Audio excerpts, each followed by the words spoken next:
সংখ্যা বেশি, রোজা কাজার সংখ্যা বেশি। দেখো ধনী হয়েছো, হজ জায়গা আদায় করতে পারছো কি পারো নাই? তোমার চোখ দিয়া কি গুনার দিকে বেশি তাকাইছো না নেকের দিকে বেশি তাকাইছো?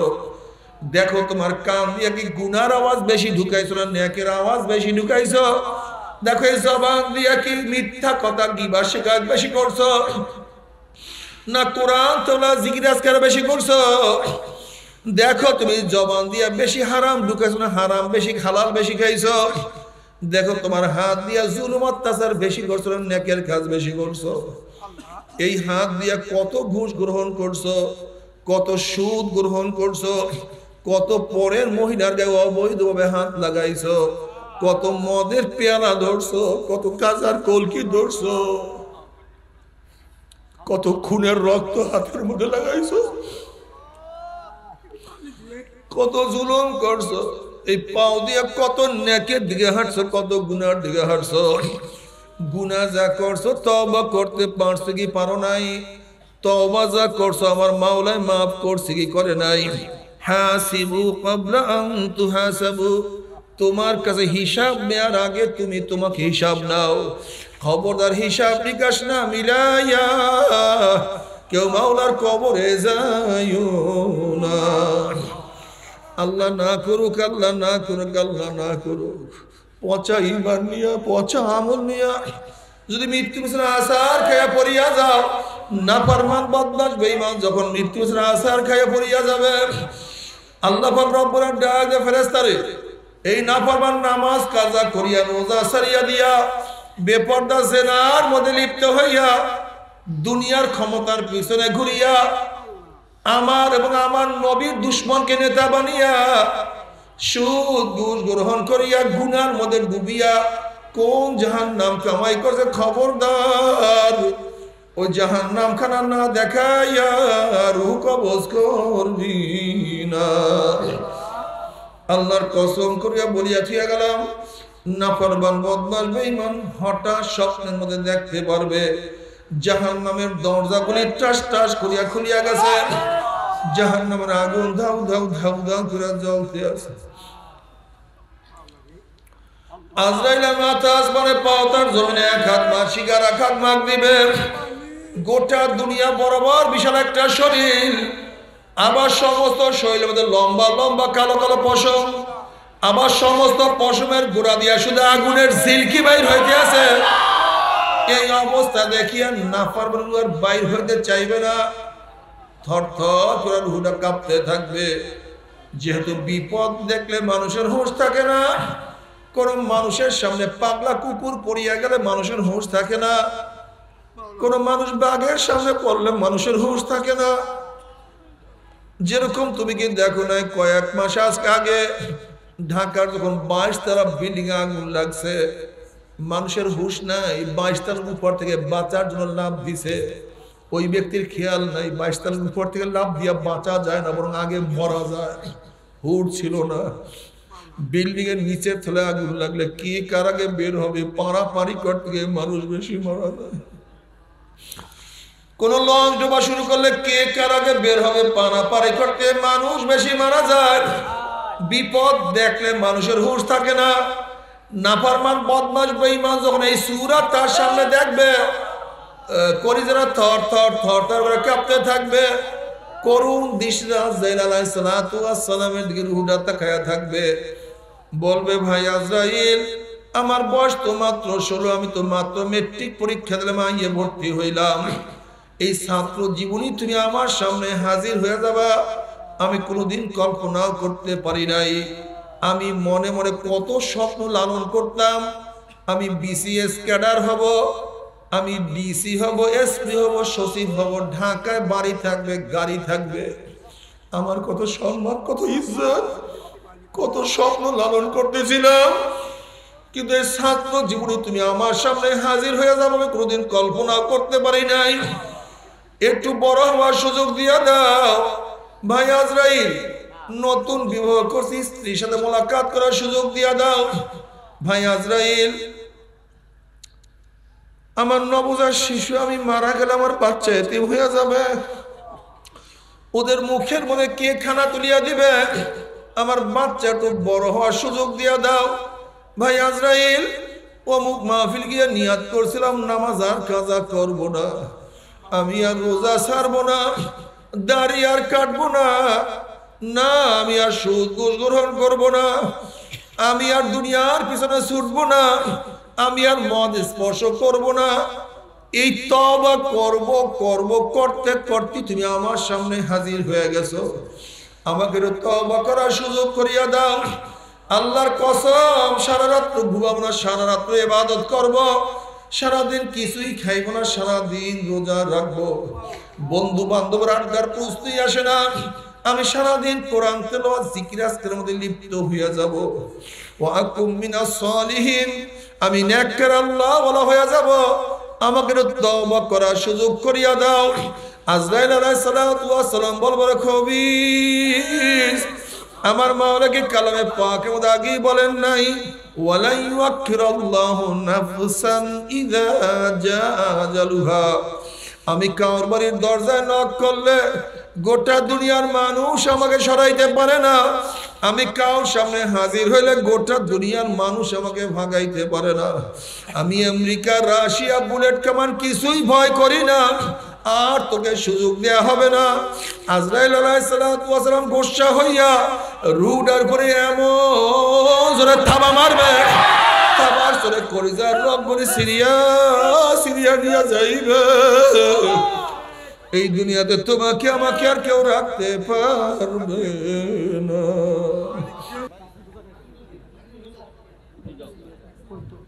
এরপরে বাকি নিচ্ছে মোহাম্মদ জুবাইর রহমান ঝাউচর। এরপরে বাকি নিচ্ছে হাফেজ মোহাম্মদ নাজমুল হাসান বরিশাল। আল্লাহ কবুল করুন। আর বান্দায় দেন, কই দেন দেন। বাইজি পটুয়াখালী আমাদের হাফেজ সাহেবের ছোট ভাই। খোলেন না।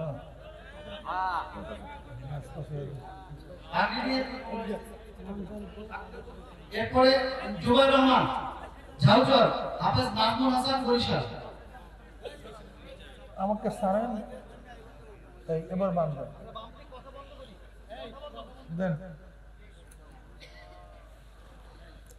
এরপরে আমাদের মাদ্রাসায় সাবেক যত মুহতামিম ছিলেন সকল মুহতামিমকে আমরা ক্রেডিট দিচ্ছি। প্রথমেই আমাদের মাদ্রাসার প্রতিষ্ঠাকালীন মুহতামিম হযরত মাওলানা আব্দুল জলিল সাহেব হুজুরকে সম্মাননা দেওয়া হচ্ছে। আমাদের শায়েখ তার হাতে ক্রেডিট তুলে দিয়ে এই মাদ্রাসার প্রতিষ্ঠাকালীন মুহতামিম হিসেবে সম্মাননা স্বীকৃতি দিচ্ছে। আলহামদুলিল্লাহ।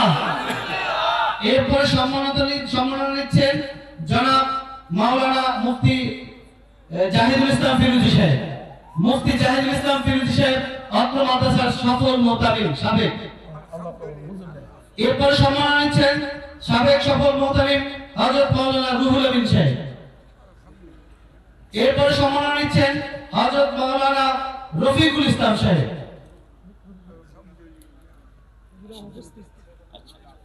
আলহামদুলিল্লাহ। এরপরে সাবেক ছাত্রদের পক্ষ থেকে আমাদের মুরব্বীদেরকে পাগড়ি প্রদান করে সম্মাননা দেওয়া হচ্ছে। প্রথমেই সম্মাননা হাজী মেজবউদ্দিন সাহেব উনি পাগড়ি আমার নুরুল্লাহ ফাইজি সাহেবের কাছ থেকে নিয়ে চলে গেছেন, অসুস্থ মানুষ। এখন আমাদের মাদ্রাসার কমিটি 30 বছর যাবত যারা প্রতিষ্ঠা করে এ পর্যন্ত এই মাদ্রাসাকে পিঠে করে বহন করেছেন, এর মধ্যে পাগড়ি নিচ্ছেন হুজুরের কাছ থেকে মাদ্রাসার সভাপতি হাজী মোহাম্মদ আখতার জামান সাহেব। আলহামদুলিল্লাহ বলি সকলে। আজকের এই 30 বছরের সাধনা। এরপর হাজী মোহাম্মদ আহসানুল্লাহ। এরপর পাগড়ি দিবেন হাজী মোহাম্মদ আহসানুল্লাহ মাদ্রাসার কেশিয়ার। এরপর পাগড়ি দিবেন হাজী মোহাম্মদ ইমদাদ হোসেন মোল্লা মাদ্রাসার সেক্রেটারি। আলহামদুলিল্লাহ বলি সকলে। আলহামদুলিল্লাহ।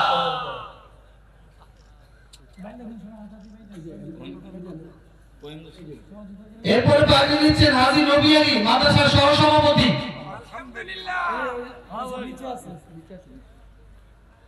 সাবেক ছাত্রদের পক্ষ থেকে সম্মাননা তুলে দেওয়া আছে 30 বছরের স্বীকৃতি। এরপরে আমাদের সোনারগাঁও উপজেলার মুজিবপুরের সদর হাজী শামসুল ইসলাম মাস্টার সাহেব। আলহামদুলিল্লাহ বলি সকলে। এরপর আবু তালেব হাজী, তারামিয়া হাজী, আনোয়ার ভাই, আক্তার হাসান ও হাফেজ শফিকুল ইসলাম। পর্যায়ক্রমে আক্তার হাসান, তারা মিয়া, আনোয়ার ভাই, শফিকুল ইসলাম, আব্দুল জলিল সরকার, আরব আলী, ফজলুল হক, জহির মুন্সি, এনায়েতুল্লাহ মোল্লা, হাজী জজ মিয়া, ফজল মিয়া, তাহাজউদ্দিন, হানিফ, হাজী ইকবাল, আলী মিয়া, আলী হোসেন, মাসুম রানা, আব্দুল রব, আব্দুল আলী, রফিক, জাকির হোসেন, আবুল হোসেন, রমিজউদ্দিন, মারফত আলী, শামসুল হক, জাভেদ আলী, জহিরুল ইসলাম, সানাউল্লাহ নুরি শেখ, ইয়াসিন প্রধান, মোহাম্মদ ফজলুল করিম ও জোহর আলী। সকল বাস সবাইকে ইনশাআল্লাহ দুজনে পড়ে আলহামদুলিল্লাহ সকল। আর এখন আমাদের এই যে হাত পাখার এই আমাদের এখানে ইসলামী আন্দোলন মনোনীত চেয়ারম্যান পদপ্রার্থী আমাদের সাহেব তাকে পাগড়ি পরিয়ে সম্মাননা দিচ্ছে। এরপরে আরেকজনকে আমরা পাগড়ি পরিয়ে সম্মাননা দিচ্ছি। আজকের অনুষ্ঠানের বিশেষ মেহমান আমাদের এই জায়গায় মাদ্রাসার নিকটতম প্রতিবেশী বিশিষ্ট দানবীর জনাব ইঞ্জিনিয়ার শফিকুল ইসলাম সাহেবকে পাগড়ি দিয়ে সম্মাননা দেওয়া হচ্ছে। আলহামদুলিল্লাহ সবাই ইঞ্জিনিয়ার শফিকুল ইসলাম ভাইকে পাগড়ি দিয়ে সম্মাননা দেওয়া হচ্ছে। আমাদের মাদ্রাসার একজন আমাদের কমিটির একজন উপদেষ্টা ইঞ্জিনিয়ার শফিকুল ইসলাম।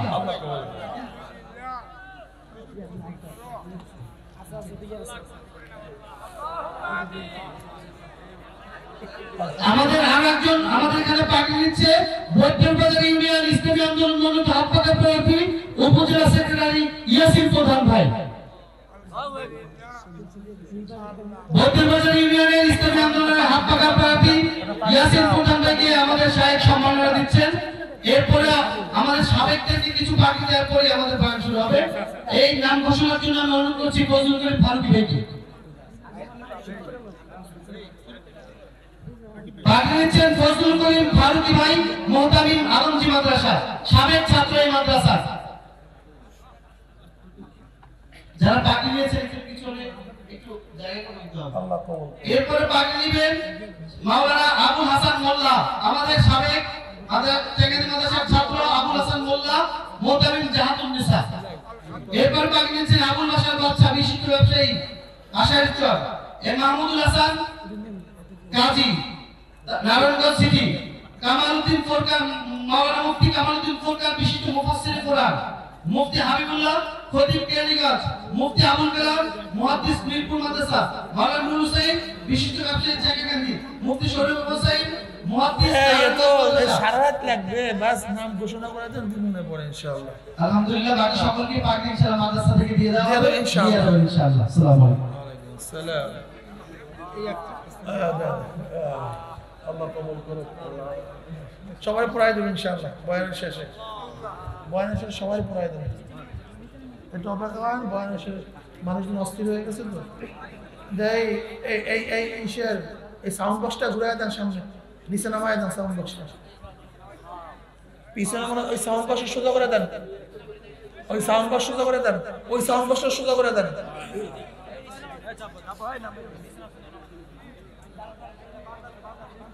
ওই মাঝখানে সাউন্ড বক্স সোজা করে দেন সব।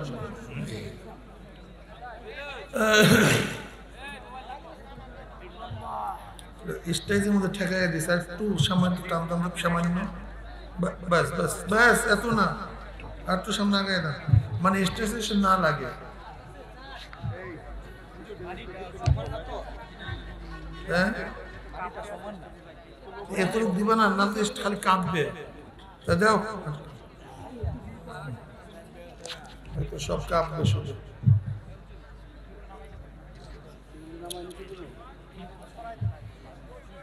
টেবিলে সরাই দাও।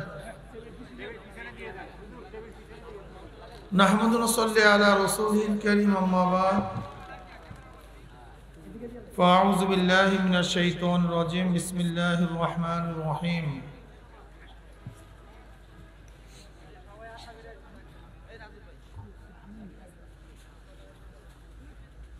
ইয়া আইয়ুহাল্লাযীনা আমানু উদখুলু ফিস-সিলমি কাফা ولا تتبعوا خطوات الشيطان إنه لكم عدو مبين. شهد الشكر. اللهم صل على سيدنا ونبينا وحبيبنا مولانا محمد صلى الله عليه وعلى آله وأصحابه وبارك وسلم. شهد الشيخ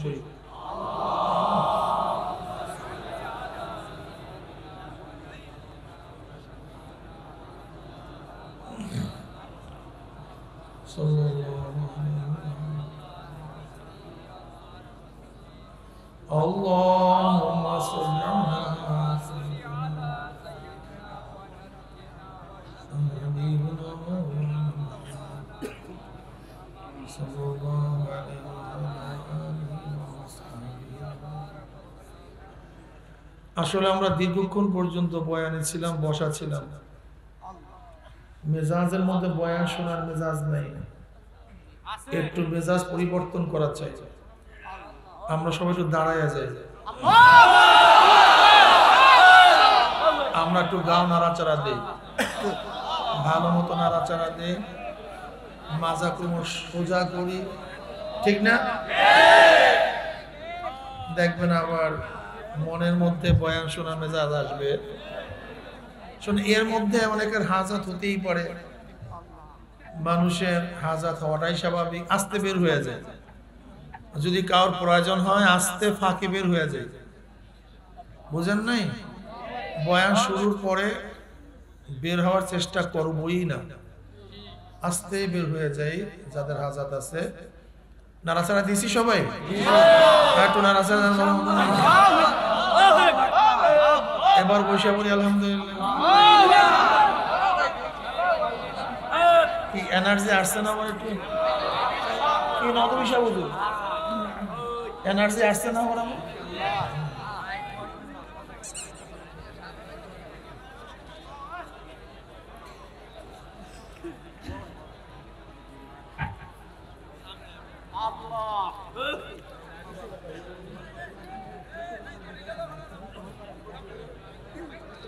আল্লাহ পাকের শুকর যে মাওলাই কারীম আপনাকে আমাকে দুনিয়ার সমস্ত ফিতনা ফাসাদ থেকে পরিত্রাণ দিয়ে কোরআন ও হাদিসের মাজলিস, আলেম উলামা, মুমিন মুত্তাকিন, জাকিরিন শাকিরিনদের গুরুত্বপূর্ণ এক দামি মাজলিসে আসার, বসার, বলার, শোনার তৌফিক আল্লাহ পাক দান করছেন। এর জন্য শুকরিয়া দান সবাই বলে আলহামদুলিল্লাহ। এই মাজলিস অনেক গুরুত্বপূর্ণ, অনেক দামি। কিয়ামতের ময়দানে আল্লাহ পাক রব্বুল আলামিন একদল সম্প্রদায়কে উঠাবেন। লা ইয়াবআসাল্লাহু কওমান ইয়াউমাল কিয়ামাহ ফি উজুহিহিম নূর আলা মানাবির লুলু ইয়াকবুতুহুমুন নাস লাইসু বিআনবিয়া ওয়ালা শুহাদা قال الأعرابي حلهم لنا نعرفهم قال رسول الله صلى الله عليه وسلم هم المتحابون في الله من قبائل شتى وبلاد شتى يستمعون على ذكر الله يذكرونه سبحان الله. কিয়ামতের ময়দানে আল্লাহ পাক একদল সম্প্রদায় উঠাবেন যাদের চেহারা নূরে আলোকিত হয়ে যাবে। ফি উজুহিহিম নূর, মনে হয় যেন পূর্ণিমার চন্দ্র উদিত হয়েছে। আলা মানাবির লুলু, জাবারজাত জামারাত, সবুজ ইয়াকুত পাথরের দ্বারা নির্মিত দামি এক সিংহাসনের মধ্যে অধিষ্ঠিত থাকবেন। মনে হয় যেন গোটা দুনিয়ার রাজ অধিরাজ সিংহাসনের মধ্যে অধিষ্ঠিত অবস্থায় আছেন। যাদের মর্যাদা দেখিয়া কিয়ামতের অন্যান্য মানুষ ঈর্ষা করবে, আফসোস করবে, এই ব্যক্তি এত দামি কেন, এত সম্মানিত কেন? নবী আলাইহিস সালাতু ওয়াস সালাম বলেন, হে আমার সাহাবারা, আমি যাদের প্রশংসা করতেছি কি ভাবছো তারা কি নবী অথবা শহীদ? লাইসু বিআনবিয়া ওয়ালা শুহাদা, তারা নবীও না, তারা শহীদও না। এক গ্রাম্য ব্যক্তি বলছে, বাহ বাহ, এতক্ষণ ভাবতেছিলাম যে নবীদের প্রশংসা চলতেছে, শহীদদের প্রশংসা চলতেছে, অথচ তারা নবীও না, শহীদও না। কারা তারা? জলদি পরিচয় দেন, যেন পরিচয় লাভ করতে পারি। এবার নবী আলাইহিস সালাতু ওয়াস সালাম তাদের পরিচয় দেওয়া শুরু করলেন। হুমুল মুতাহাব্বুনা ফিল্লাহি মিন কাবাইলি শাত্তা ওয়া বিলাদিন শাত্তা ইয়াসতামিউনা আলা যিকরিল্লাহি ইয়াযকুরুনাহু। তারা ওই সমস্ত সম্প্রদায় যারা বিভিন্ন এলাকার থেকে, বিভিন্ন গোত্রের থেকে মাওলার মহাব্বতে, জিকিরের উদ্দেশ্যে একত্রিত হয়ে মাওলার জিকির শুরু করিয়া দিছে। আমাদের বাড়ি কি একই এলাকায়, একই গ্রামে? এখানে কি সরকারি চাউল নেওয়ার জন্য আসছেন? কম্বল, রিলিফ, কার মহব্বতে আসছেন? দেখছেন এই মজলিসের সাথে এই হাদিসের হুবাহু ওদে ওদে কি মিল আছে কি নাই? হদে হদে মিল আছে। আল্লাহ আমাদের সবাইকে কবুল করে নেন। এই মজলিস এত গুরুত্বপূর্ণ, এত দামি। আল্লাহ পাক রব্বুল আলামিন এই মজলিসকে কেন্দ্র করে ফেরেশতাদেরকে ঘোষণা দেওয়ার জন্য বলেন যে ঘোষণা দিয়ে দাও, আমি তাদের সমস্ত গুনাহ খাতা মাফ করে দিচ্ছি। শুধু গুনাহ খাতা মাফই নয়, কদ বুদ্দিলাস সাইয়্যাত ওয়া হাসানাত।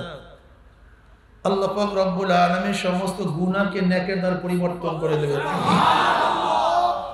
খুব খেয়ালের সাথে কিছু বয়ান শোনা চাই, রাত্র অনেক হয়ে গেছে।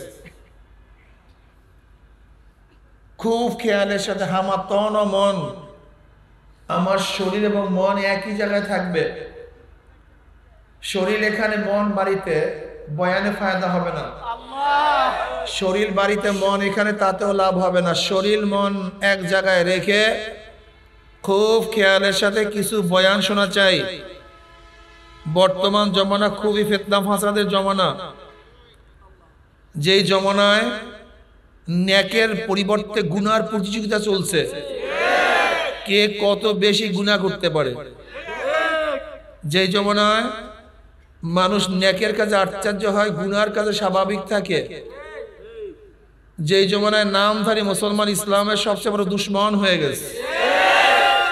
যদি আমি প্রশ্ন করি ইসলাম এবং মুসলমানদের দুশ্মনকে, আপনার সবাই বলবেন ইহুদি, খ্রিস্টান, মুশরিক।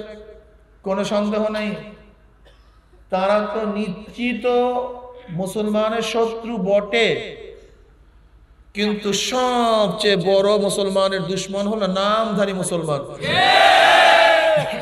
কারা ভাই? নামধারী মুসলমান। আমি কয়েকটা উদাহরণ দিলে বুঝতে পারবেন নামধারী মুসলমানরা ইসলামের কি কি ক্ষতি করছে। আমি প্রায় উদাহরণ দেই। জঙ্গে জামাল, জঙ্গে সিফিন। মুসলমানদের ইতিহাসে দুইটা যুদ্ধ খুবই মারাত্মক, খুবই মারাত্মক, হৃদয় বিদারক দুই যুদ্ধ। যে যুদ্ধের মধ্যে অংশগ্রহণ করেছেন সাহাবী এবং তাবি। জঙ্গে জামালের মধ্যে মুসলমান শাহাদাত বরণ করছে 10,000, সবাই সাহাবী এবং তাবি, দামি। জঙ্গে সিফিনের মধ্যে মুসলমান শাহাদাত বরণ করছে 90,000, সবই এই ক্যাডারে, এত দামি। ইসলামী জগতে এত মুসলিম শাহাদাত বরণ ইতিহাস খুবই কম নাই।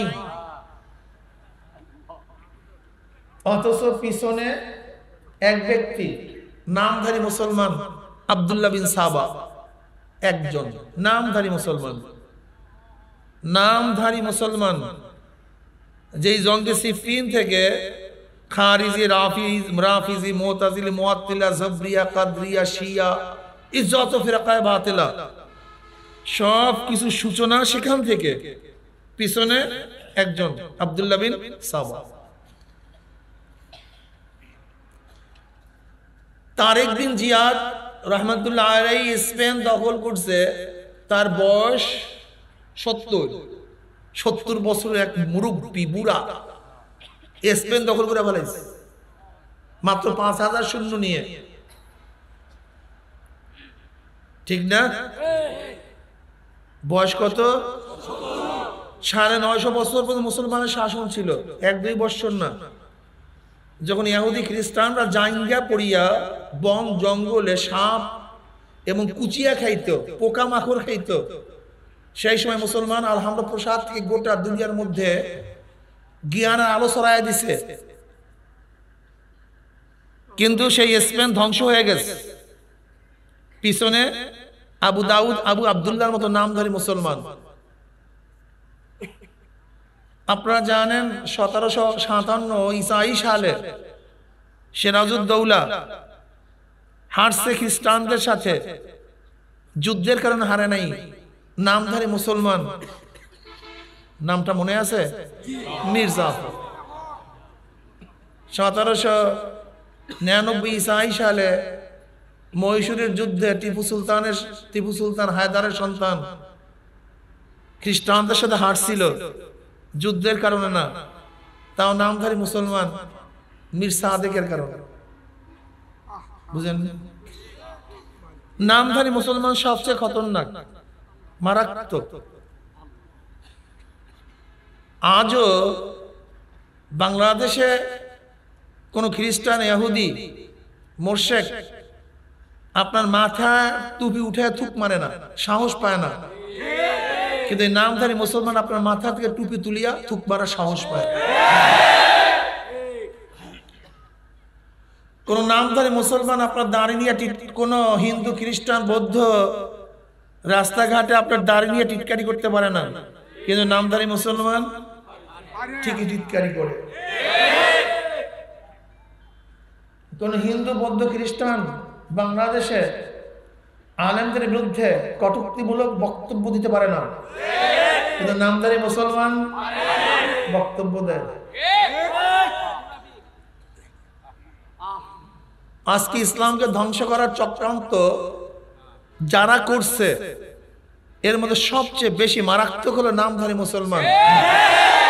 এই তসলিমা শয়তান নামধারী মুসলমান, কবির চৌধুরী আছে না এরকম? কত ইমাম টিমাম কত কি চলিয়া গেল, জাহানারা ইমাম, এরকম বহুত আছে নামধারী মুসলমান। তারা শুধু আপনাদেরকে সাম্প্রদায়িকতার গান শোনায়। আমরা নন সাম্প্রদায়িক, আমরা সাম্প্রদায়িক বিশ্বাস করি না।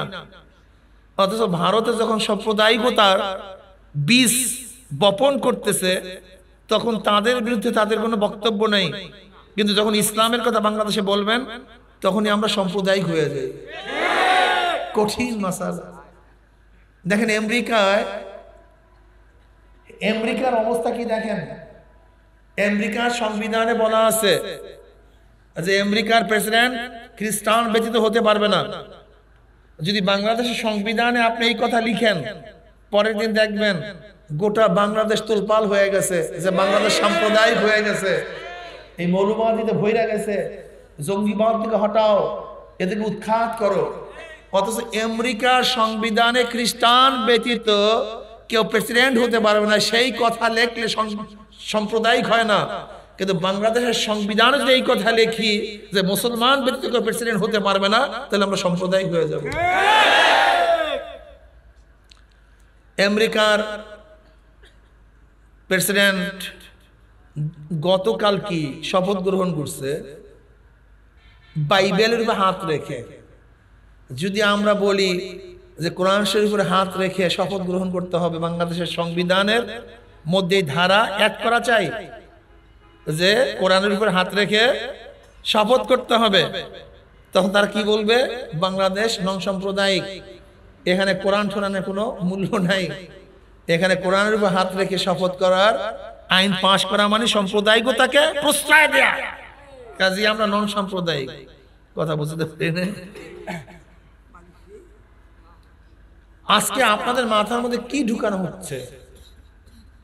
জাতীয়তাবাদ।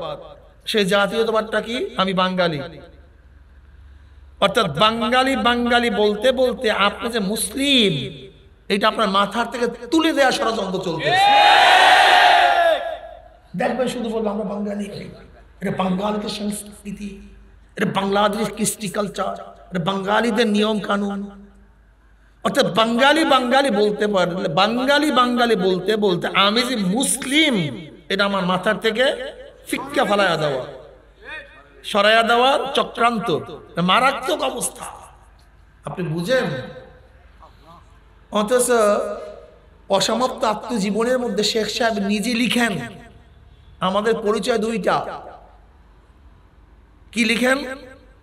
শেখ মুজিবুর রহমান সাহেব নিজে লিখেন অসমাপ্ত আত্মজীবনের মধ্যে যে আমাদের পরিচয় দুইটা, আমরা প্রথম মুসলমান, তারপরে বাঙালি। আমরা প্রথমে কি ভাই? এরপরে নাকি মুসলমান বাদ দিয়ে বাঙালি? হ্যাঁ, আমার ফার্স্ট পরিচয় মুসলমান। এটা মাথার মধ্যে ঢুকাও, এটা মাথার মধ্যে ঢুকাও। আমার ফার্স্ট পরিচয়, এরপরে সব সব দ্বিতীয় কাতারে। সব আমার যত পরিচয় আছে সব দ্বিতীয় কাতারে। আমি সৈয়দ, আমি তালুকদার, আমি চৌধুরী, আমি বাংলাদেশি, আমি বাঙালি, আমি আওয়ামী লীগ, আমি বিএনপি, আমি জাতীয় পার্টি, আমি জাসদ, আমি বাসদ, আমি চরমোনাই, আমি মাদ্রাসায় পড়ি, আমি স্কুলে পড়ি, আমি কলেজে পড়ি, সব পড়ি। সব কি? প্রথম আমার পরিচয় কি? আমি মুসলমান। এটা ফার্স্ট পরিচয়। এটা মাথার মধ্যে ঢুকাও, ভালো মতো ঢুকাও, এইটা যেন বের না হয়ে যায়। এই তোমার মাথার থেকে আমি মুসলমান, এইটাকে বের করার জন্য হাজার হাজার কোটি কোটি মিলিয়ন ডলার ব্যয় করা হচ্ছে। শুধু আমি মুসলিম এই চেতনার থেকে তোমাকে অনেক দূরে ঠেলে দেওয়ার জন্য। কিন্তু তোমার ফার্স্ট পরিচয় কি? আমি কি ভাই? মুসলমান। মনে থাকবে তো? আমার ইসলামের সাথে আমার বাবার টক্কর লাগলে, সংঘর্ষ হইলে, বাবা ঠিক থাকবে না ইসলাম ঠিক থাকবে? হ্যাঁ, আচ্ছা, বাবার সাথে আমার মা টক্কর লাগলে মা ঠিক থাকবে না ইসলাম ঠিক থাকবে? এই ভালো মতো কথা বলিয়েন। তুমি যদি যুবক মানুষ হাঁটুর মধ্যে হাত দিয়ে বসে আছো, মনে হয় ক্লান্ত হয়ে গেছো অনেক, জোরে বলেন কি ঠিক থাকবে? কি গলার পাওয়ার নাই, সব শীতের মধ্যে ঠান্ডা হয়ে গেছে।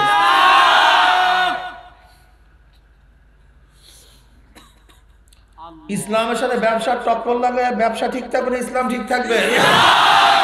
হ্যাঁ, ভালো মতো বলিও, বুঝিও ঠিক মতো, নড়াচড়া করিও না কিন্তু। ইসলামের সাথে স্ত্রীর টক্কর লাগলে স্ত্রী ঠিক থাকবে না ইসলাম ঠিক থাকবে? স্বামীর সাথে ইসলামের টক্কর লাগলে স্বামী ঠিক থাকবে না ইসলাম ঠিক থাকবে? হ্যাঁ, এইবার ইসলাম বাদ দিয়া যেইটার কথা বলবো সেটা ঠিক থাকবে। ইসলামের সাথে দলের টক্কর লাগলে দল ঠিক থাকবে, ইসলাম বাদ যাবে। হ্যাঁ, কিন্তু আমাদের কোনটা ঠিক থাকে? এই আরেকটা সেটা কি? যদি নেতার সাথে ইসলামের টক্কর লাগে, নেতাজি ঠিক থাকবে, ইসলাম মিয়াজি বাদ পড়বে। ঠিক আছে না? আলহামদুলিল্লাহ। কি ঠিক থাকবে? আচ্ছা, ঠিক আছে। পীরের সাথে ইসলামের টক্কর লাগলে পীর ঠিক থাকবে না ইসলাম ঠিক থাকবে?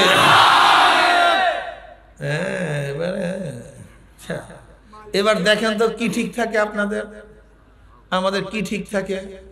বয়ান তো হয়েই গেছে। যখন আমার দলের সাথে ইসলামের টক্কর লাগে, দল ঠিক থাকে, ইসলামকে জবাই দেওয়া হয়। নেতার সাথে ইসলামের টক্কর লাগলে নেতাজি জিন্দাবাদ, ইসলাম মিয়াজি মুর্দাবাদ।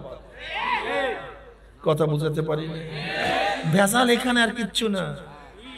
ভেজাল এই পয়েন্টেই আমি দেখছি, আমি বহু গবেষণা করে দেখছি আমাদের মূল সমস্যাটা এখানে। ইসলামকে জমাই দেই, অথচ দেখেন ভারতের মনমোহন সিং, প্রাক্তন প্রাইম মিনিস্টার, ভারতের প্রধানমন্ত্রী ছিলেন, শিখ,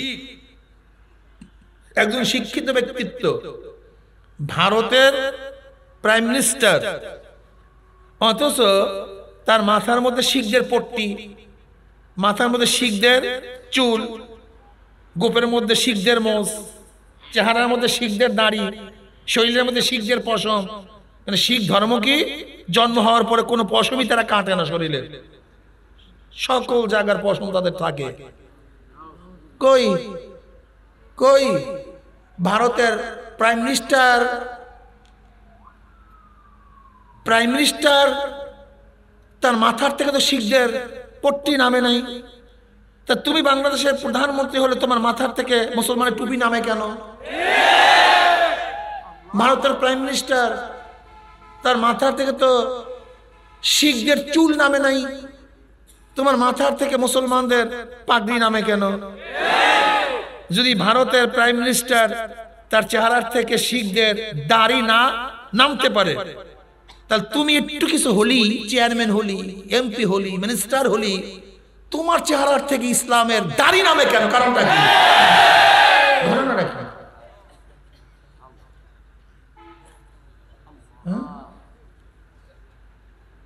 যেহেতু শিখরা জন্মগতভাবে কোনো পশমই কাটে না, শিখদের কোনো মেয়েরা আপত্তিও তোলে নাই যে পশমওয়ালার সাথে আমি বিবাহ বসবো না, বরং সমস্ত শিখদের মেয়েরা তাদের সাথেই বিবাহ বসে। কিন্তু তোমার মাথার মধ্যে কে ঢুকাইলো যে নবীর সুন্নাত অনুযায়ী চললে আমি তার সাথে বিবাহ বসবো না, আমি দাড়িওয়ালা পছন্দ করি না? এটা তোমার মাথার মধ্যে কে ঢুকাইলোটা কি? এটা কে ঢুকাইছে তোমার মাথার মধ্যে? একজনই চিন্তা করছো? ভারতের প্রাইম মিনিস্টার বাজপেয়ী আমাদের দেশে যখন আসছে, প্যান্ট শার্ট পরে আসছিল, ধুতি পরে আসছিল? কই? ভারতের প্রধানমন্ত্রী বিদেশ সফর করছে, ধর্মীয় পোশাক ছাড়ে নাই। কিন্তু তুমি এবং আমি যখন বিদেশ সফর তো দূরের কথা, কলেজ যাই, ইউনিভার্সিটির মধ্যে যাই, কেমব্রিজে যাই, অক্সফোর্ডে যাই, সংসদে যাই, তখন ধর্মীয় পোশাক ছাড়ো কেন? ঘটনাটা কি? হ্যাঁ, যদি বাজপেয়ী তার ধর্মীয় পোশাক না ছাড়ে, আমিও দুনিয়ার যেখানে যাব আমার ধর্মীয় পোশাক আমি ছাড়বো না। আগে ইসলামকে মজবুত করো, ইমানকে মজবুত করো। আমরা ধ্বংস হয়ে যাইতেছি, নামধারী হয়ে গেছি, সব নামধারী। অরোরা সাহেবের কাছে নিয়াজি সাহেব আত্মসমর্পণ করছে 71-এ। কে? নিয়াজি সাহেব পাকিস্তানের প্রধান সেনাপতি ছিল, অরোরা ছিল ভারতের প্রধান সেনাপতি। সে ছিল শিখ, অর্থাৎ দেখো প্রধান সেনাপতি শিখ, তার মাথার মধ্যে শিখদের পট্টি, গোপ, আজও ছবিতে দেখো। তাহলে ভারতের সেনাপতি প্রধান হওয়া সত্ত্বেও শিখদের পট্টি যদি তার মাথা থেকে না নামে, তাহলে আমাদের দেশের প্রধান সেনাপতি যদি মুসলিম হয়, তার মাথা থেকে টুপি নামবে না, পাগড়ি নামবে না, তার চেহারা থেকে দাড়ি ঝরবে না। কেন ঝরবে? কারণটা কি? কিসের কারণ? তারা যদি পারে, আমরা পারবো না কেন? কিন্তু আমাদেরকে বিভিন্ন ভাবে কৌশলে ইসলামী মেজাজ মাথার থেকে ফিক্কা ফেলায় দেয়। যা, তুই এখন বাঙালি, তুই বাঙালি, তুই মুসলিম না। কিন্তু আমার প্রথম পরিচয় আমি মুসলিম, তারপরে প্রথম কি ভাই? ইসলামের সাথে যেখানে টক্কর লাগবে, যেই জায়গায় টক্কর লাগবে, সেইটা ভেঙ্গে চুরে চুরমার হয়ে যাবে, কিন্তু ইসলাম অক্ষুণ্ণ থাকবে, সে ভাঙবে না। ইসলামের সাথে যদি পাহাড়ের সাথে টক্কর লাগে, পাহাড় উড়িয়া যাবে, ইসলাম ঠিক থাকবে। পাহাড় পাহাড় চুরমার হয়ে যাবে, পাহাড় চুরমার হয়ে যাবে, ইসলাম ঠিক থাকবে। এই তোমার মতো আমার মতো ইসলাম দিয়া পুলসিরাত পাড়ি দেওয়া যাবে না। তোমার আমি ইসলাম দিয়া কিয়ামতের ময়দানে আল্লাহর নবীর হাত মোবারকে হাউজে কাউসারের পানিও নসিব হবে না। এত সহজ না। পাগলামি বাদ দাও, পাগলামি বাদ দাও। এই ৫০ তক্তার নৌকা দিয়া সাগর পাড়ি দেওয়া যাবে না। মাঝি এখনো দরিয়ার কিনারে আছো, সাগর পাড়ি দেওয়ার জন্য প্রস্তুতি গ্রহণ করছো। দরিয়ার কিনারায়, সাগরের কিনারায় নৌকা বারবার টেস্ট করো, পরীক্ষা নিরীক্ষা করো যে নৌকার তক্তা পচিয়া গেছে না ভালো আছে, বাদামের কাপড়ের অবস্থা কি, রশির অবস্থা কি, দাঁড়ের অবস্থা কি, বৈঠার অবস্থা কি। খবরদার, পরীক্ষা করার যথেষ্ট সুযোগ আছে, যথেষ্ট। পরীক্ষা নিরীক্ষা না করিয়া খবরদার পচা তক্তার নৌকা নিয়া সাগরের মধ্যে পানি জমায় না। সাগরের মধ্যে তুফান শুরু হয়ে গেছে, ১০০ ফিট উঁচা হইয়া তুফান শুরু হয়ে গেছে, ২০০ মাইল বেগে বাতাস ছাড়িয়া ফেলাইছে। মহা বিপদ সংকেত। 75টা নৌকা নিয়ে যদি সাগরের মধ্যে পাড়ি জমাই এই বসো, যদি তোমার বাদামের কাপড় পচা হয়, রশিগুলি পচা হয়, যখন প্রচন্ড গতিতে তোমার বাদামের মধ্যে বাতার চাপ মারবে, যদি তোমার কাপড় পচায় ফারাত ফারাত ফারাত ফারাত কাপড় ফারিয়া যাবে, রশিগুলি টাস টাস ছিঁড়িয়া যাবে, তোমার দাঁড়ও ভাঙ্গিয়া যাবে, বৈঠাও ভাঙ্গিয়া যাবে, তোমার নৌকা ভাঙ্গিয়া চুরিয়া গহীন সাগরের মধ্যে তলাইয়া যাবা, মাঝি আর উপরে তুমি যাইতে পারবা না।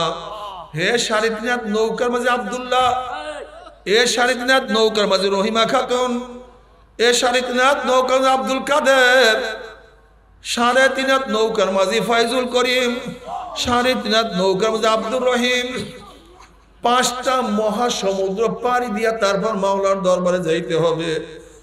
এখনো কিনারার মধ্যে আছো, দুনিয়ার মধ্যে আছো, ঈমান পরীক্ষা করো, আমল পরীক্ষা করো, ইসলাম পরীক্ষা করো, দেখো ঈমান মজবুত না পচিয়া গেছে। ইসলামের অবস্থা দেখো, নামাজ পড়ার সংখ্যা বেশি, নামাজ কাজার সংখ্যা বেশি, রোজা রাখার সংখ্যা বেশি, রোজা কাজার সংখ্যা বেশি। দেখো ধনী হয়েছো, হজ জাকাত আদায় করতে পারছো কি পারো নাই? তোমার চোখ দিয়া কি গুনার দিকে বেশি তাকাইছো না নেকের দিকে বেশি তাকাইছো?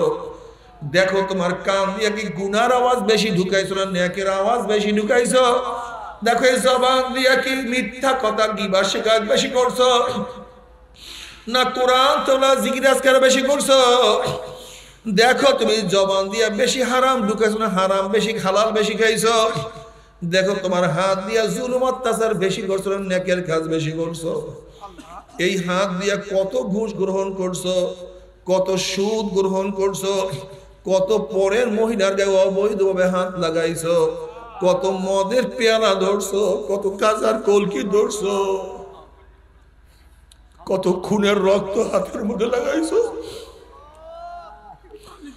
কত জুলুম করছো। এই পাও দিয়ে কত নেকের দিকে হাঁটছো, কত গুনার দিকে হাঁটছো। গুনাহ যা করছো তওবা করতে পারছো কি পারো নাই? তওবা যা করছো আমার মাওলায় মাফ করছে কি করে নাই? হাসিবু ক্বাবলা আন তুহাসাবু, তোমার কাছে হিসাব নেওয়ার আগে তুমি তোমাকে হিসাব নাও। খবরদার হিসাব নিকাশ না মিলাইয়া কেউ মাওলার কবরে যাইও না। আল্লাহ না করুক, আল্লাহ না করুক, আল্লাহ না করুক। পচা ইমান নিয়া, পচা আমল নিয়া যদি মৃত্যু বিছানা আসার খাইয়া পড়িয়া যাও, না ফরমান বদমাশ বেঈমান যখন মৃত্যু বিছানা আসার খাইয়া পড়িয়া যাবে, আল্লাহ পাক রব্বুল আলামিন ডাক দিয়ে ফেরেশতারে এই নাফরমান নামাজ কাজা করিয়া রোজা সারিয়া দিয়া বেপরদা জেনার মধ্যে লিপ্ত হইয়া দুনিয়ার ক্ষমতার পিছনে ঘুরিয়া আমার এবং আমার নবীর দুশমনকে নেতা বানিয়া সুদ ঘুষ গ্রহণ করিয়া গুনার মধ্যে ডুবিয়া কোন জাহান্নাম কামাই করছে, খবরদার ওই জাহান্নাম খানা না দেখাইয়া রূহ কবজ করবি না।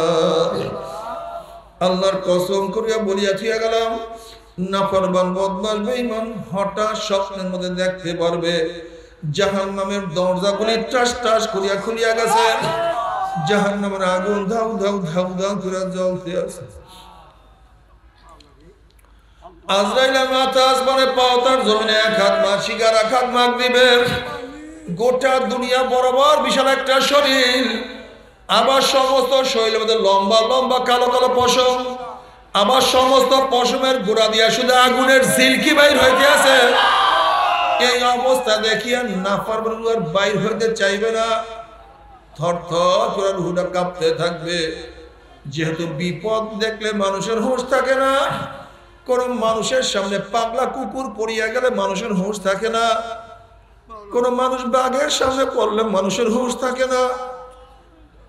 যেরকম তুমি কি দেখো না, কয়েক মাস আগে ঢাকার যখন 22 তলা বিল্ডিং আগুন লাগছে, মানুষের হুঁশ নাই, 22 তলার উপর থেকে বাঁচার জন্য লাভ দিছে, ওই ব্যক্তির খেয়াল নাই 22 তলার উপর থেকে লাভ দিয়া বাঁচা যায় না, বরং আগে মরা যায়। হুঁশ ছিল না। বিল্ডিং এর নিচের তলায় আগুন লাগলে কে কার আগে বের হবে, পাড়াপাড়ি করতে গিয়ে মানুষ বেশি মারা যায়। কোন লঞ্চ ডোবা শুরু করলে কে কার আগে বের হবে, পানাপাড়ি করতে মানুষ বেশি মারা যায়। বিপদ দেখলে মানুষের হুঁশ থাকে না। নাফরমান বদমাশ বেঈমান যখন এই সূরা তার সামনে দেখবে, কলিজারা থর থর থর থর করে কাঁপতে থাকবে। করুণ দৃষ্টিতে আজরাইল আলাইহিস সালাতু ওয়াস সালামের দিকে রুহুটা তাকায়া থাকবে, বলবে ভাই আজরাইল, আমার বয়স তো মাত্র 16, আমি তো মাত্র মেট্রিক পরীক্ষা দিলাম, আইয়ে ভর্তি হইলাম। এই ছাত্র জীবনী তুমি আমার সামনে হাজির হয়ে যাবা, আমি কোনোদিন কল্পনাও করতে পারি নাই। আমি মনে মনে কত স্বপ্ন লালন করতাম, আমি বিসিএস ক্যাডার হব, আমি ডিসি হব, এসপি হব, সচিব হব, ঢাকায় বাড়ি থাকবে, গাড়ি থাকবে, আমার কত সম্মান, কত ইজ্জত, কত স্বপ্ন লালন করতেছিলাম। কিন্তু এই ছাত্র জীবনে তুমি আমার সামনে হাজির হয়ে যাবে, আমি কোনোদিন কল্পনা করতে পারি নাই। একটু বড় হওয়ার সুযোগ দিয়ে দাও ভাই আজরাইল, নতুন বিবাহ করছি, স্ত্রীর সাথে মোলাকাত করার সুযোগ দিয়ে দাও। ভাই আজরাইল, আমার নবজাত শিশু, আমি মারা গেলে আমার বাচ্চা এতিম হয়ে যাবে, ওদের মুখের মধ্যে কে খানা তুলিয়া দিবে, আমার বাচ্চা একটু বড় হওয়ার সুযোগ দিয়ে দাও। ভাই আজরাইল, অমুক মাহফিল গিয়ে নিয়াত করছিলাম নামাজ আর কাজা করবো না, আমি আর রোজা ছাড়বো না, দাড়ি আর কাটবো না, না আমি আর সুদ ঘুষ গ্রহণ করবো না, আমি আর দুনিয়ার পিছনে ছুটবো না, আমি আর মদ স্পর্শ করবো না। এই তওবা করব করব করতে করতে তুমি আমার সামনে হাজির হয়ে গেছো, আমাকে তওবা করার সুযোগ করিয়া দাও। আল্লাহর কসম, সারা রাত্র ঘুমাবো না, সারা রাত্র ইবাদত করব, সারাদিন কিছুই খাইব না, সারাদিন রোজা রাখবো, বন্ধু বান্ধবের আড্ডার প্রশ্নই আসে না, আমি সারাদিন কোরআন তেলাওয়াত জিকির আজকারের মধ্যে লিপ্ত হইয়া যাব। ওয়া আকুম মিনাস সালিহিন, আমি নেককার আল্লাহ ওয়ালা হয়ে যাব, আমাকে তওবা করার সুযোগ করিয়া দাও। আজরাইল আলাইহিস সালাতু ওয়াস সালাম বলবার খবিস, আমার মাওলাকে কালামে পাকের মধ্যে আগেই বলেন নাই, ওয়ালা ইউআখিরুল্লাহু নাফসান ইযা জাআ আজালুহা। আমি কার বাড়ির দরজায় নক করলে গোটা দুনিয়ার মানুষ আমাকে সরাইতে পারে না, আমি কার সামনে হাজির হইলে গোটা দুনিয়ার মানুষ আমাকে ভাগাইতে পারে না। আমি আমেরিকা, রাশিয়া, বুলেট কামান কিছুই ভয় করি না, আর তোকে সুযোগ দেয়া হবে না। আজরাইল আলাইহিস সালাতু ওয়াস সালাম গোসা হইয়া রুডার করে এমন জোরে থাবা মারবে, থাবার জোরে কলিজার রগগুলি সিরিয়া সিরিয়া নিয়ে যাইবে। এই দুনিয়াতে তোমাকে আমাকে আর কেউ রাখতে পারবে না। ও আমার মেট্রিকের ছাত্র বাবারা, তুমি কি দেখো নাই 9-এর কত ছেলেরা দুনিয়ার থেকে বিদায় হয়ে গেছে? ও আমার 9-এর ছাত্র বাবারা, তুমি কি দেখো না 8-এর কত ছাত্ররা দুনিয়ার থেকে বিদায় হয়ে গেছে? এ বাবা, তুমিও তোমার সন্তানের লাশ তো কাদের মধ্যে নিয়ে ফেলাইছো, এখন কি ফেরবা না? এ দাদা, হে নানা, তুমি তোমার নাতির জানাজা উপস্থিত হয়ে গেছো, এখন কি তওবা করবা না? এ বড় ভাই, তুমি তোমার সুরবাকে দাফন করিয়া ফেলাইছো, এখন কি হুঁশ ফিরবে না? এ বন্ধু, তুমি তোমার বন্ধুকে চিরতরে বিদায় দিয়া দিছ, এখন কি মসজিদে ঢুকবা না? এখন কি মাওলাকে সেজদা দিবা না?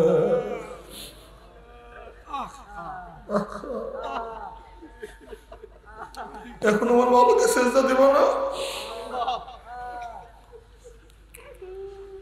অসুস্থ তোমার সে কত সুস্থ ব্যক্তি দুনিয়ার থেকে বিদায় হয়ে গেছে।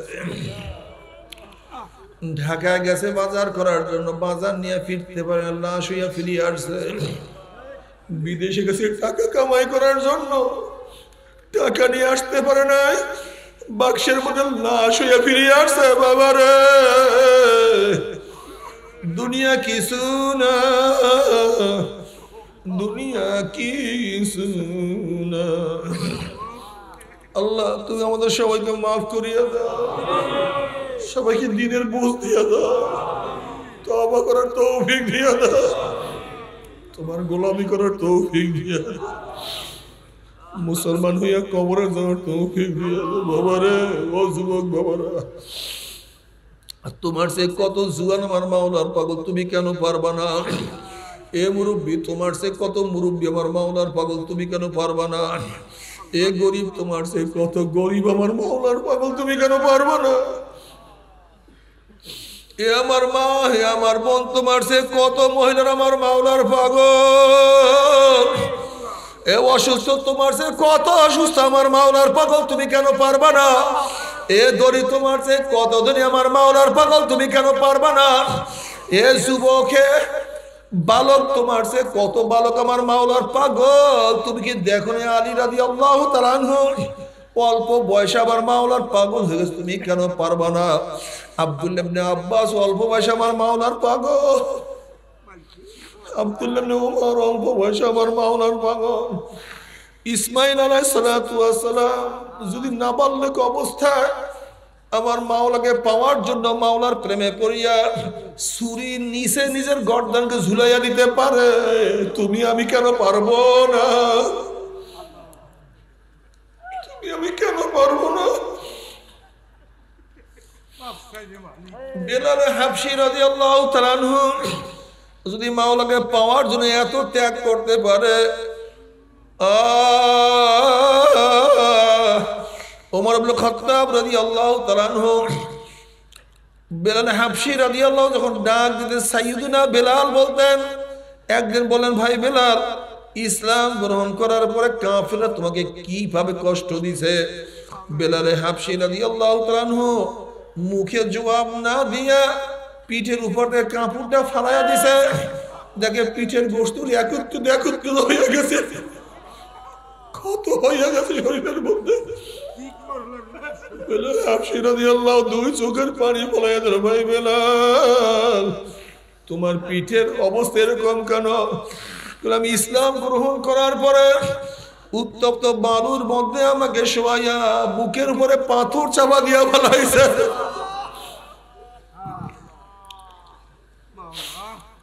নিচে বালি গরম, উপরে রৌদ্রের তাপ, নড়তে পারি না। এরপর উটের পিছনে বান্ধিয়া আমাকে মরুভূমির মধ্যে টানছে, রক্ত শিরশির করে বের হইছে, জবানে শুধু আহাদ আহাদ আহাদ, আমার মাওলা এক, আমার মাওলা এক, আমার মাওলা এক। যদি বেলাল হাবশী রাদিয়াল্লাহু তাআলা মাওলাকে পাওয়ার জন্য এত এত ত্যাগ করতে পারে, তুমি আমি কেন মাওলার জন্য ত্যাগ করতে পারবো না? মাওলার কাছে কোনো কৈফিয়ত চলবে না। আল্লাহ, তুমি আমাদের সবার বুঝ দিয়া দাও। কিন্তু মাওলাকে নিয়ে যদি কবরে যাইতেই পারো, কবরটা জান্নাতের বাগিচা হয়ে যাবে। আমার মাওলা আরশের নিচে জায়গা করিয়া দিবেন। নবী আলাইহিস সালাতু ওয়াস সালাম নিজের হাত মুবারক হাউজে কাউসারের পানি পান করতে পারবা। আমল নামার মধ্যে নেকের বলে ওজন হয়ে যাবে, পুসরাত পানি দিয়ে আমার মাওলার জান্নাতে চলিয়া যাবে। আল্লাহ তুমি কবুল করিয়া নাও। কিন্তু আল্লাহ না করুক, আল্লাহ না করুক, নবী আলাইহিস সালাতু ওয়াস সালামের আদর্শ পালন না করিয়া যদি কিয়ামতের ময়দানে উঠো, নবী আলাইহিস সালাতু ওয়াস সালাম যখন ডাকবে, আয় আমার উম্মতরা, আমি তোদেরকে এক পেয়ালা হাউজে কাউসারের পানি পান করাইয়া দেব। 50,000 বছরের মধ্যে আর পানি পয়সা লাগবে না।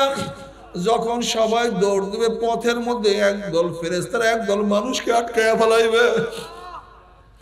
তখন ওই নাফরমান বলবে, ইয়া নবী আল্লাহ, ইয়া রাসূলুল্লাহ, আপনি আমাদেরকে ডাকছেন কিন্তু ফেরেশতারা আমাদেরকে আসতে দেয় না। তখন নবী আলাইহিস সালাতু ওয়াস সালাম বলবে, ফেরেশতারা আমার উম্মতকে ছাড়িয়া দাও, আমি এক পেয়ালা হাউজে কাউসারের পানি পান করায় দাও। মান শারিবা লাম ইয়াজমা আবাদা, যে ব্যক্তি এক পেয়ালা হাউজে কাউসারের পানি পান করে 50,000 বছরের মধ্যে পানির পিপাসা লাগবে না। আমার উম্মতকে কেন আটকায়া ফেলাইছো? তখন ফেরেশতারা বলে, ইয়া নবী আল্লাহ, ইয়া রাসূলুল্লাহ, আপনি তো জানেন না, আপনি যখন দুনিয়ার থেকে বিদায় হয়েছিলেন, নাফরমান নামাজ পড়তো না, রোজা রাখতো না, বেপরদা চলতো, আপনার বিরুদ্ধে স্লোগান দিছে, আপনার অনুকরণ যারা করছে তাদেরকে টিটকারি মারছে, আলেম ওলামাদেরকে গালি দিছে, আপনাকে নেতা মানে নাই, দিনকে পরিবর্তন করিয়া ফেলাইছে। এই কথা শোনার সাথে সাথে নবী আলাইহিস সালাতু ওয়াস সালামের কলিজা মোবারক দাগ লাগিয়া যাবে। অমনি আমার নবী আলাইহিস সালাতু ওয়াস সালাম বলবেন, সুকান সুকান সুকান, দূর হ দূর হ দূর হ, তোরা আমার উম্মত না। আমার যুবক বাবারা, মুরব্বী বাবারা, যদি নবী আলাইহিস সালাতু ওয়াস সালাম তোমার আমার পরিচয় না দেয়, কি পরিচয় দিবে?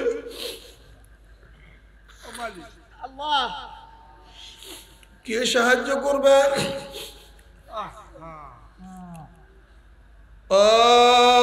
আল্লাহ আল্লাহ, তুমি মাফ করিয়া দাও। তুমি কি জানো জাহান্নাম কত মারাত্মক? আল্লাহ পাক রব্বুল আলামিন ফেরেশতারা জাহান্নামের আগুন জ্বালাইতে থাক। আবু হুরায়রা রাদিয়াল্লাহু রওয়ায়াত করেন, 1000 বছর পর্যন্ত জাহান্নামের আগুন জ্বালাইতে জ্বালাইতে জ্বালাইতে হাত্তা বিয়াদ্দাত, জাহান্নামের আগুন একেবারে দুধের মতো সাদা হয়ে গেছে, সাদা কাপড়ের মতো ধবধবা সাদা হয়ে গেছে। আল্লাহ পাক রব্বুল আলামিন ডাক ফেরেশতারে, যেই নাফরমানকে আমি এত নেয়ামত খাওয়াইছি, একটা জেতা মাছ উঠাইয়া পাচার মারছে, পাচারের ছুড়ে মাছটা ব্যাখ্যা হয়ে গেছে, খা বন্ধ, আমি তোদের জন্যই হালাল করছি। একটা মুরগি জবাই দিয়া ফেলাইছে, মুরগিটা কত লাফালাফি করছে, খা বন্ধ, আমি তোদের জন্যই হালাল করছি। একটা গরু বান দিয়া জবাই দিয়া ফেলাইছে, গরুটা কত লাত্তালাত্তি করছে, খা বন্ধ, আমি তোদের জন্যই হালাল করছি। আমার এত নেয়ামত খাইয়া লইয়া যারা আমার হুকুম মানে নাই, ওদের কি আগুনে হবে না? আগুনকে আবারও জ্বালাইতে থাকো, আবার 1000 বছর পর্যন্ত আগুন জ্বালাইতে জ্বালাইতে হাত্তা হামার রদ, জাহান্নামের আগুন রক্তের মতো লাল হয়ে গেছে, শোষ আওয়াজ করা শুরু করছে। আল্লাহ পাক বলবেন, হে ফেরেশতারা, হবে না, আমি নাফরমানকে কত নেয়ামত খাওয়াইছি। একটা গরুর বাচ্চা বান্ধিয়া রাখছে, বাচ্চারা একবার শুইছে আর একবার দাঁড়াইছে, হাম্বা কইয়া ডাক মারছে, মনে হয় যেন গরুর বাচ্চারা বলছে, মা গো, আমার জিভরা, আমার গলা শুকায় গেছে, আর ক্ষুধা সহ্য করতে পারি না, আমাকে এক চুমুক দুধ দাও। আবার গরুটা ডাক দিয়া বলছে, আমার বাচ্চা, মাওলা আমাদেরকে বনি আদমের জন্য বানাইছে, এই বনি আদম খাইয়া লইয়া যত লোক থাকবে তা খাইয়া মাওলা শুকরিয়া আদায় করবি। এই গাভীর বাচ্চা, দুধ বাচ্চাকে না খাওয়াই আমি বনি আদমকে খাওয়াইছি। আমার এত নেয়ামত খাইয়া লইয়া যারা আমার হুকুম মানে নাই, ওদের কি আগুনে হবে না? আগুনকে আবারও জ্বালাইতে থাকো, আবারও 1000 বছর পর্যন্ত আগুন জ্বালাইতে জ্বালাইতে জ্বালাইতে হাত্তা সুয়াদ্দাত কামুজদিবাতি সাউদা, জাহান্নামের আগুন আমাবস্যার মতো, আমাবস্যা রাত্রের মতো অন্ধকার হয়ে গেছে।